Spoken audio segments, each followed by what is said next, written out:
Welcome to the Ellevate podcast, conversations with women changing the face of business. And now your hosts, Kristy, Wallace, and Maricella, Herrera. Hello and welcome to the Ellevate podcast. This is your host, Kristy Wallace, with my co-host, Maricella Herrera. Maricella, we are still not together. Nope. And it doesn't seem like that'll happen anytime soon. Well, I'm still missing you a lot. Although we get to the power of Zoom and Google Hangouts and video and all that, as least we get to still see each other, but we're just not in the same space. Yeah, we do. And there's interesting dynamics that happen. I feel like there are people in our company that I was just thinking yesterday, like I really haven't talked to them that much, and I miss it. Like, we don't have meetings. I don't work directly with them that often, but I would always see them in the kitchen or say hi. And we try, I think, as a company to have still our social time, even if we're distanced. Like, we do our happy hours and we do smaller check-ins, but I don't know. I miss humans. I just had a brilliant idea. I think Ginger. It's brilliant. Sorry. Ginger. My cat was trying to eat a box of tissues. Sorry about that. So I just had a brilliant idea, which is we should do Ellevate Team Bingo. And everyone gets a bingo card, right, with our pictures on it or our names. That's all in different orders. And at the end of the week, in order to get bingo, you have to have had like a conversation or a one-on-one with everyone in your row. So that way, if you're in my row, you and I have one-on-ones regularly. But if someone else is in my row and I haven't talked to them, like then I know these are the people I should connect with this week to get bingo. And it's just, I think, kind of a fun way to ensure that, and to mix it up a little bit, but to make sure you're, just connecting with others. Because I agree, as the longer that this timeline is drawn out, the more disconnected you can feel from, specific people that you had these informal relationships with. Yeah. I have to say, I really like that idea. I also have to say, I really, really appreciate our company and our team and our culture. I've been having a really rough week, and everyone has been so supportive and so great that it's nice to see that even if we're not like in person, and some people I don't see as often or talk to as often, the kindness and caring and the relationships that we've built are strong. Yeah. Thank you for saying that. I agree. And you're a big driver of that culture. I mean, we all are, but I do think it comes leadership and hiring values, just, interwoven in so many different places. And I'm, you really see the true colors of a team during times of when things are hard.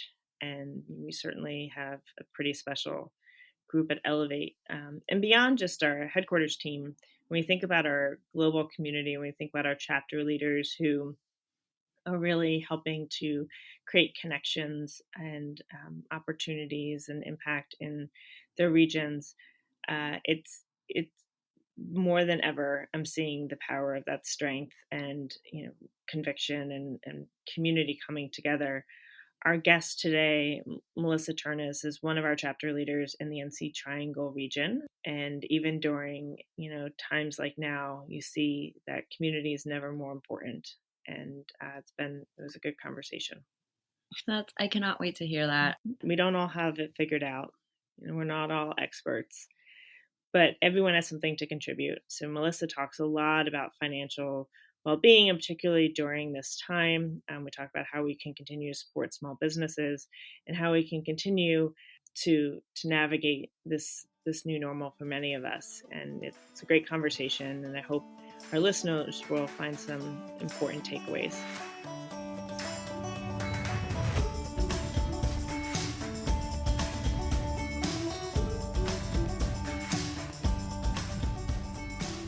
So much for joining us today on the Ellevate podcast. I am so excited to be here with you today. I think Ellevate is an amazing organization, and all we can do to share the good that's going on is incredible. Well, thank you for that. I think it's an amazing organization too, and it warms my heart when I get to connect with those that see the impact and believe in it as much as I do. So, Melissa, during this time, money is top of mind for many of us. I would say for me particularly, it's always been top of mind. I have mortgage and family, and running a business, and it's always what I'm thinking about. But now more than ever, with market volatility, record job losses, with the number of factors that are happening in the world, money is really key. And we want to talk about it, and we want to tap into your expertise to really share some insights and advice with our community. So before we get started on that piece, if you wouldn't mind sharing a little bit more about who you are and how you got to where you are today. I would love to, because I think this is the part of my story that resonates with people. I have an undergraduate in accounting, I have a master's in business, and my joke is that I tried over 150 times in 1 month to stay on a budget, thinking that that was going to get me the life that I wanted. And the reality in that time was I had over $75,000 in what I call random things debt. Like, that's nothing respectable. It's not a mortgage. It wasn't a car loan. It wasn't even student loans. And on the flip side of that, at work, I was managing a $50 million budget to the penny. So I had every advantage and was still failing with my money. And I think that's the space of seeing that money is so much more than numbers on a page. And when I started digging in to fix my money mess, and get it fixed and get it cleaned up, I realized that money was so much more than numbers on the page. Because when I got into it, it was, there's kind of it's time to do better with our money. And there's the camp of deprivation, where we strict budget, we blame it on the credit cards. It's what I call the equivalent of an 800-calorie yo-yo diet for your money. And then we have the other camp, that's the vision camp, where you think you're just going to vision board your way to millions, right? You can see the flowy dress and all of it. And the problem is neither of those is a complete solution, and you need parts, and there's even more to it. So I think when we start talking about money, it's not a cut and dry numbers on a page. And that's the message that I share with so many people. And they go, oh, there's more to it than this. I didn't understand that all of these factors go into it. So I think in our discussion today, we'll uncover a lot of what those factors are that are going on for people right now. And they'll start to pinpoint these pieces that are so much bigger than money in and money out. I cannot wait to dig into this. I'll put out two things that for me were kind of this aha moment recently. One is just how I really enjoy spending money. I think for many of us, it gives you a little bit of psychological kind of boost. You buy something for someone or for yourself. And so as I was trying to really be more conscious of that, I came to realize how much I was spending money unnecessarily for that little boost. And also I recently, was preparing for my taxes and looked at the interest I was paying on my credit card. And it kind of, was like, I was buying things on quote unquote sale because I wanted a good deal. But then if I'm paying interest on that credit card, then that deal is completely negated. And those were just like two of many, many, many touch points in which I can see in myself, how I'm falling short on some of those goals. So share more with me. I mean, what are some of these key factors, and what do we need to think about? Well, I think the first point is realizing, so you talked about enjoying spending money. And what's physiologically going on in your body when you're spending money is you're getting a dopamine hit, right? So you're getting this feel-good chemical, which is why we enjoy it. And then as we make the purchase, our dopamine levels go up. We make the purchase and they drop off, which is where buyer's remorse comes in, right? So when we look at what's happening right now, things are not normal. Things are in chaos. Things are uncertain and unsure. And so looking at how that spending money, it makes me feel good, it's bringing me some sense of normalcy, some sense of control. So looking at, okay, if I'm spending money, I'm feeling good. So are there other ways that I can get that feel good? And most people don't have any idea that that's your brain is asking for the feel good. Your brain is asking for the dopamine, and we don't realize, oh, that's where retail therapy comes in when it gets to an extreme, or that's where, I get that pleasure from giving. And it then snowballs into, just like you said, wait, I bought it on sale because that's, again, a feel good, right? There's something that says, oh, a deal feels good to me. I want the deal, and not, taking the step back. And that's why I say, if we were all rational, there would be no credit card debt. We would understand all of that. We would have good debt, which I call investment debt. And, but we're not rational. And when we start looking at how does the physiological part of our body and the emotional part of our body begin to play into all that's going on, it changes the game completely. So tell me more. I mean, what should we? I'm eagerly waiting for how to fix this. And you talked about earlier how budgeting, isn't necessarily the answer, right? Because we can set those expectations and fail, 200 times in the month. So how should we approach this? What should we be thinking about? And what do we need to consider?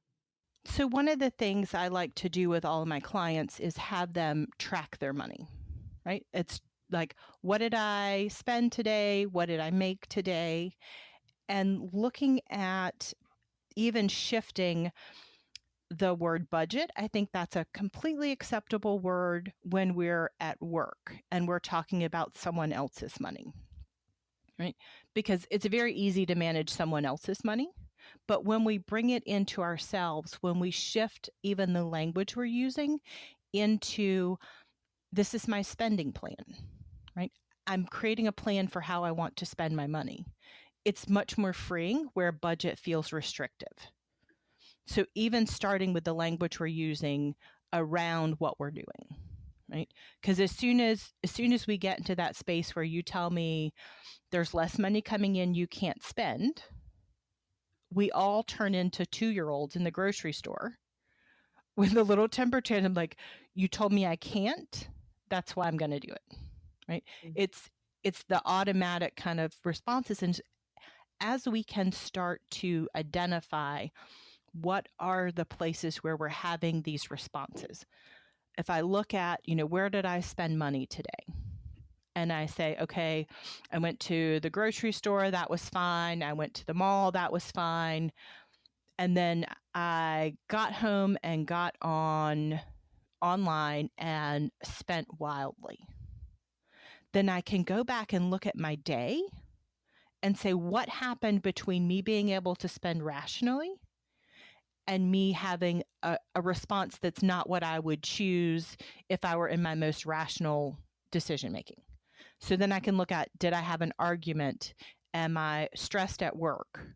And I'm blowing off steam as soon as I get home. What are the things that are happening in my life that are correlating with the spending? And that's where you can really dive in and start taking the pieces of, okay, great. I know that if I go into a store and there's a huge sale, I need to have a plan for that. And whether that is I make sure I keep my receipts and I return stuff, whether that is I, unsubscribe from all the emails. We've been getting mass email hits since we've all been in quarantine because they know that that's where you're connected and you're sitting in front of your screen much more than you were before. Right? So where are the places where I'm being triggered? Where are the places where I do well and where are the places where I don't? And as we start to pinpoint those, we can make plans for those. I have to say I have unsubscribed from shopping emails because I was definitely, would fall for that. Do you have suggestions for tools or apps or anything someone should be using to track their spending? So I am a planner junkie. That's my disclosure. I'm a planner junkie. I love planning, scheduling, and all those kind of things. And I created an entire book that covers 13 weeks to go through, like, let me just scribble down what I spent today. Because there is a space between the hand and the pen and the piece of paper. It's very old school, and it attaches in your brain in a different way than putting it on an app or putting it on a screen. And at the very same time, if all you're willing to do is put it in a spreadsheet or put it in an app, that's better than nothing. So it becomes the space of how do you, even if it is, a notebook that you take and you just write down what you spent, right? It's very similar to looking at going back and saying, wow, I didn't realize I spent all of that, because it's easy to forget all of the purchases that we make in a day, right? All the different ways that money comes out. So in looking at it, if there is, even a tiny notebook that you take with you and you just write down what you're spending and how you feel, or write down what you're spending and is it what you wanted to do? One of the ways that I like to determine whether something was a purchase that was in line with what I want or not is, I call it alignments and violations. So this purchase, whatever the purchase is, the new dress, right? A new dress might be perfectly in alignment with my plan for my life, my dream, if I am getting ready to go on stage at an event and I'm the keynote speaker. That same dress, might be in complete violation right now in the world when all I need is a shirt, right? Because we're all on Zoom and it's not taking me where I want to go. So when we start looking at just what are the purchases today, is that taking me where I want to go or not? And is it an alignment or is it a violation? And it's a very easy way to start bringing in what becomes a very complicated subject, right? How do you figure out how to get where you want to go with your money over the course of your life? It's the incremental everyday steps that matter.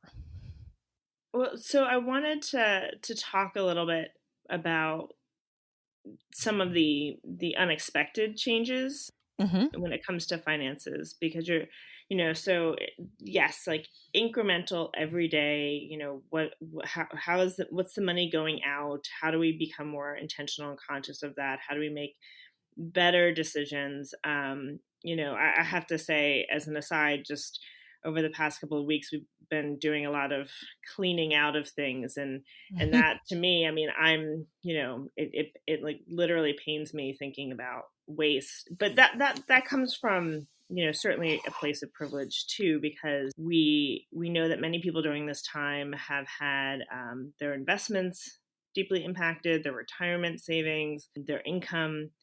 And so as we think about what we're able to spend money on, it's, well, what is money's coming in? And for some, it may not be much of anything. And so what are the ways in which we better account for that or take action to, support ourselves during that time?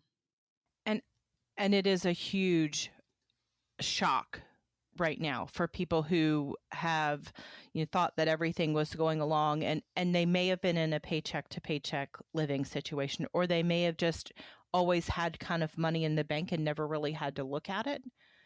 But I think what's happened now is people that never had any expectation that the rug would be jerked out from under them, that's happened.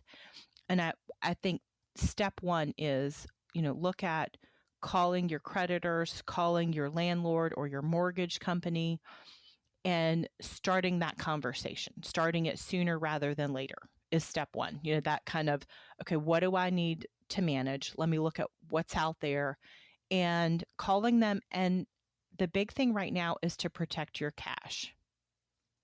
when we look at protecting your cash, it's, do I need to make minimum payments? Do I need to, depending on, where in the spectrum all of this has impacted you, do I need to decide not to make payments, right?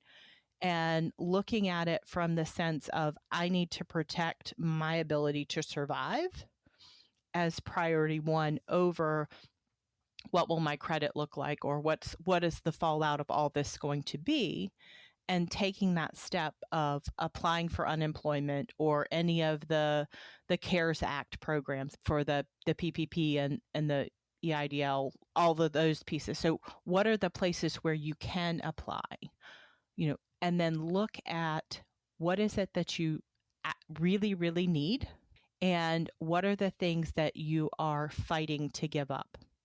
Because the struggle becomes when you start cutting everything down, you get into this place where you feel deprived. And if you have one small outlet, right?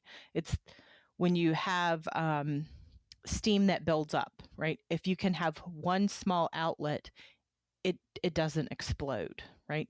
And looking at when you cut everything, what's one small thing you can still do for yourself so that you don't overdo everything? Because right now it would be very easy to take on credit card debt. And sometimes that's a good choice to say, I need to be able to eat.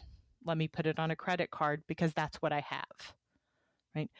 So looking at ways in protecting the cash that you have, using your credit wisely in ways that in normal situations we wouldn't suggest, but we're no longer in a normal situation for someone who is without income coming in, right? It's not normal anymore. And looking at, what do I need to survive? And being careful to feel the emotions that come, right? There's going to be a need to grieve what's going on. And in grieving the loss of the job, the loss of the income, the loss and the disappointment around what you were planning, right? Because for most people, we're it's spring, coming into summer.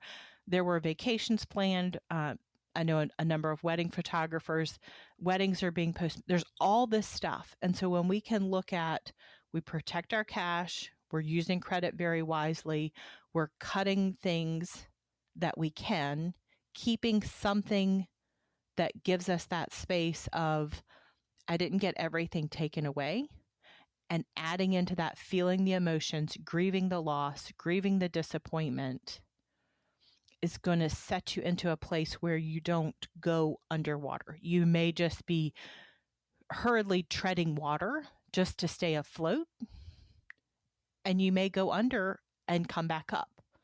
But looking at, what are the ways can you go and get assistance of any kind, whether that's unemployment, whether that's in the form of food stamps, is there housing assistance, but going ahead and starting sooner rather than later, asking for that help.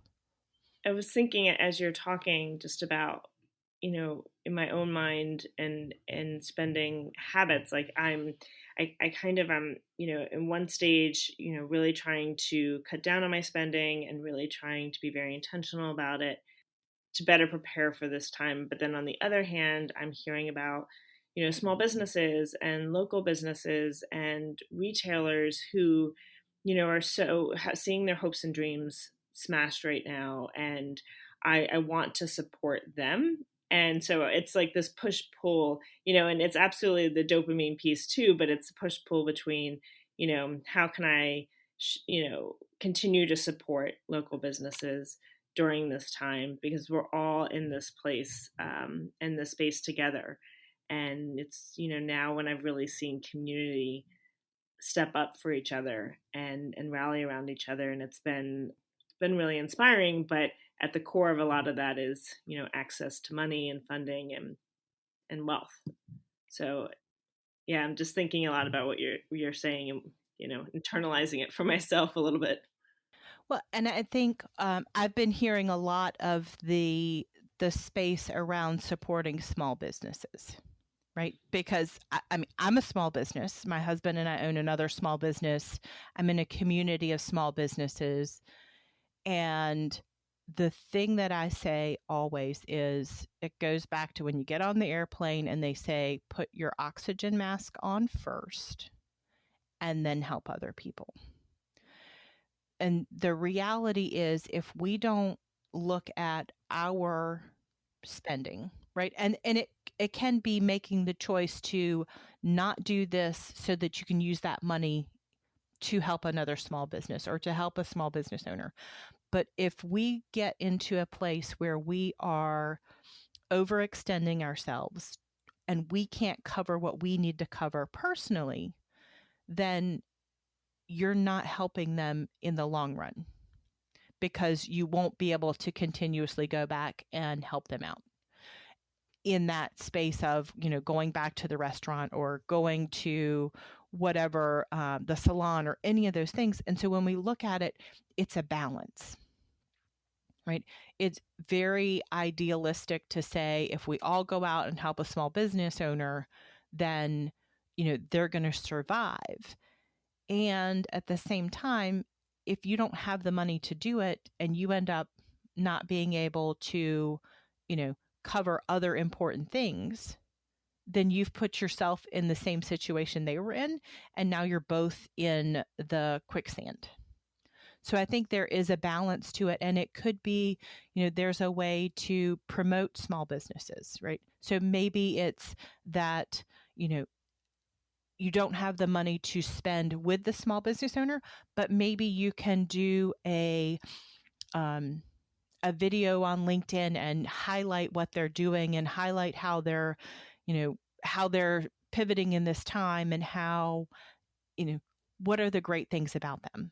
That's something that I've been doing lately with different people that are in my community, in my LinkedIn community and in my personal community, of saying, how can I spotlight the work that you're doing right now? What's a tip that you can give someone? And that's a way to bring other people into the conversation that may not know them. And that's the other thing I think to think about in the time that we're in right now, is not everyone is without a job. So there are kind of these three areas. There's some people that are working harder and working more hours than they've ever worked, right? There's another group of people that are working, but it's in some different function, right? So maybe it's the restaurant that is now doing takeout. So they're still working, but they're doing it differently. And then there's a whole nother group of people that are out of work completely. So how do we take some of those different spaces and say, if I can help the person who is working overtime more than that, like more than they've ever worked and they're just burnt out, is there something I can do for them? Can I go pick up their groceries for them? Is there something I can do for them? And they be able to spend more of the additional income that is coming in for them right now in a different way. So I think there are other ways than a strict dollar for dollar exchange to help people. Thank you for that. I know in addition to being a financial coach and founder, you're also the author of a handy guide called the Aligned Money Life Activator. I'm continuously impressed by people who write books and guides and make that happen. It's always been a dream of mine that has been unrealized, but you've accomplished it. And I would love to hear more about that guide and also the program that is associated with it. The Aligned Money Life Activator is the guide that I was talking about earlier. It's a place to bring all of the parts of your life together. So it has a calendar in it so you can track your schedule for the day. It has a place to look at, what are the priorities I have?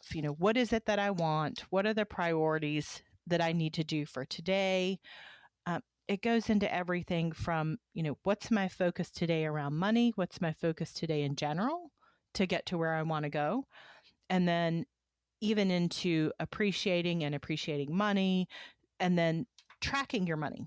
So I'm tracking my money, and then I'm looking at all those places where we were talking about what else was going on today and what did I learn today? What did I learn out of everything that happened in my schedule today? What did I learn about how I spent money today? And is that how I want to move forward? So it is all in one. And it's a great way to look at all of the stuff that, all the little daily action pieces that really guide you into its sort of journal, sort of planner, sort of money tracker, all put into one package that flows so you can move forward toward the dream that you have. Thank you, Melissa, for joining us on the Ellevate podcast. It's been a true pleasure to talk to you about money and the world, and the steps we should all be taking today and in the future to better plan, better budget, and to protect ourselves during this time. Kristy, I so appreciate you having me.